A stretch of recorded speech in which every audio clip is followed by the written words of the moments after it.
First time కనుక మన channel చూస్తే సబ్స్క్రైబ్ చేసి పక్కన ఉన్న బెల్ ఐకాన్ క్లిక్ చేయండి. సబ్స్క్రైబ్ బటన్ రెడ్లో ఉంటుంది, అది క్లిక్ చేయడం చాలామంది దాన్ని చూసినా కానీ సబ్స్క్రైబ్ చేస్తలేదు. ఈరోజు వెళ్ళిపోదాం. ట్రాఫిక్ వచ్చేసి మరుగుదొడ్ల కోసం రియల్గా జరిగిన స్టోరీ ఏంటంటే, ఈరోజు విలేజ్ సైడ్ ఇప్పటికి మా ఊరి సైడ్ సామాన్యంగా బాత్రూమ్ లేదు. ఎందుకు మా అత్తగారు ఇంటికాడ మాకు బాత్రూమ్ లేదు. మా అత్తగారు ఒక్కటే బయటకు వెళ్తున్నారు. ఇప్పుడు వెళ్తలేదు. మా ఆడపడుచు బాత్రూమ్ లేకపోతే మనకి అడ్జస్ట్ అవ్వలేము. ఏదో ఒకలాగా 2 రోజులు అడ్జస్ట్ అయిపోతాం. మా అమ్మ వాళ్ళు ఊరుగారు లేకపోతే మా బాబాయ్ వాళ్ళ ఇంటికో మా ఆడపడుచు వాళ్ళ ఇంటికో వెళ్ళితే బాత్రూమ్ బయటకు వెళ్తున్నాం. అదే పెద్ద సిగ్గురిసేటు కానీ నేను చూసుకుంటే పెద్ద వాళ్ళది. ఇంకొచ్చేసి ఒక ఆమెకి ఏమైందంటే దగ్గరగా జరిగి 2 ఇయర్స్ కింద అయ్యింది. ఏమైందంటే బయటికి బాత్రూమ్కి వెళ్ళాలంటే ఇప్పుడు అంటే జగ్ అనేవి వచ్చినవి బాత్రూమ్స్ ఇప్పుడు అందరు కట్టించారు. ఒక 2-3 ఇయర్స్ బ్యాక్ బాత్రూమ్స్ ఉండేవి కాదు. బయట అందరూ చెంబులు పట్టుకొని బయలుదొట్టు అనేసి చెట్లు పొలాల సైడు ఇట్లా రోడ్ అట్లా అంటే వెళ్ళేవారు. అలా అలవాటు అయిపోయాం. అలాగ ఒక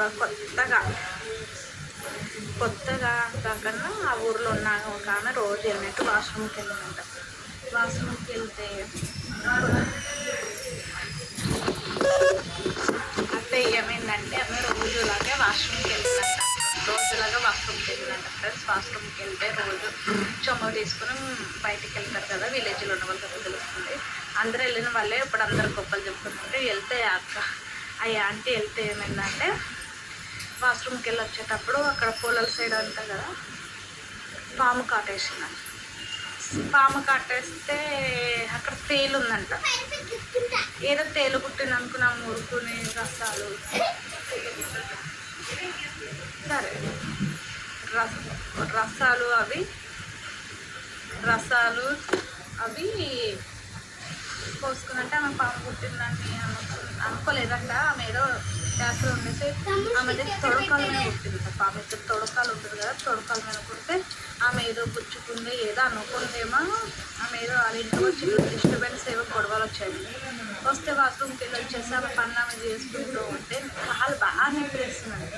ఎప్పుడు వస్తే పాము ఇసుమన్నది ఎక్కలు కదా మెల్లగా ఎక్కపలికి ఆమె వచ్చిన ఒక 1.5 అవర్కి ఆమె నోట్ల నుంచి నురుగలు వస్తాయి.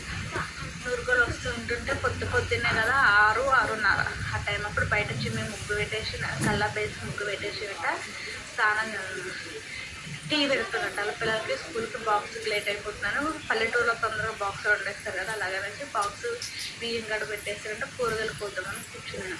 ఈ గంటన్నరలో కామన్ నోటి సొంగలు వస్తుంటే అలా ఆయన ఎవరి పనులకి వాళ్ళకి వెళ్ళిపోతారు కదా, పొలాల పనికి వెళ్ళిపోయారంట. వాళ్ళ ఆయన పొలాల పనికి వెళ్ళిపోతే వాళ్ళ పిల్లలు చిన్న పిల్లలంట. మినిమం ఏదో చిన్న పిల్లలంట. అవుతే ఆ పొలంలోంచి వెళ్ళిపోయిన ఆయన వెళ్ళిపోయాక బాక్స్ వండాలన్నా నురుగు వస్తుంటే నాకు నురుగు వస్తుంది. వాళ్ళ అత్త వాళ్ళ మామయ్య అక్కడ పక్కున్నారంట. అత్తయ్య మామయ్య అని పిలుస్తుంటే అత్తయ్య మామయ్య వచ్చారంట. వస్తే వాళ్ళకి నురుగు వచ్చేసింది. ఇదేంటమ్మా నురుగు వస్తుంది అంటే ఏమో నాకు తెలియదు అంటే కొత్త నుంచి నేను ఎక్కడికి వెళ్ళలేదు, బయటికి వెళ్ళి వచ్చాను అని అన్నారు. ఏ పాము కాటేసి ఉంటుందని హాస్పిటల్కి తీసుకెళ్ళారు. హాస్పిటల్కి తీసుకెళ్తే డాక్టర్లు మొత్తం కాళ్ళు చేతులు ఎత్తుతున్నారు కానీ ఆమెకు పామును ఎక్కడ కాటేసిందో ఆమె చెప్పే పరిస్థితి లేదంటే తెలియదు.